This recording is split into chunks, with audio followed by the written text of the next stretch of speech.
আসসালামু আলাইকুম বন্ধুরা, আজকে আবারও আপনাদের মাঝে হাজির হলাম বাড়ির আঙিনায় ছেড়ে কোয়েল পাখি পালন নিয়ে আলোচনা করার জন্য। আমার এই পাখিগুলো প্রত্যেক দিন একটি করে ডিম দেয় এক একটি পাখিতে, আর মুক্ত পরিবেশে থাকে। ওদের শরীর স্বাস্থ্য খুব সুন্দর আছে। পাখিগুলোর মন মেজাজ সবসময় ফুরফুরা থাকে, খাবার দাবার সবসময় নিজের ইচ্ছে মতো খেয়ে নেয়। খোলামেলা বাতাসে, খোলামেলা আঙিনায় ওরা একটু চলাফেরা করতে খুব আনন্দ পায়। মুক্ত পরিবেশে আপনারাও ট্রাই করে দেখতে পারেন পাখি এভাবে বাড়ির আঙিনায় ছেড়ে দিয়ে পালন করা যায় কিনা। আমার পাখিগুলো দেখেন হাঁটাচলা করতেছে খুব খোলামেলা মেজাজে। ওদের চলাফেরা খুব খুনসুটি, ওদের ভিতরে অনেক সুন্দর লাগে।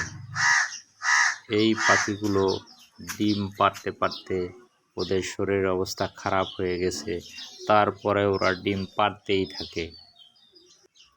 আমার এই পাখিগুলো দৈনিক 20 গ্রাম করে পোলট্রি ফিড খায়।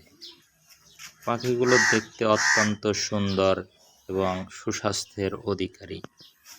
পাখিগুলো খাঁচায় বন্দি অবস্থায় খুব ছটফট করে।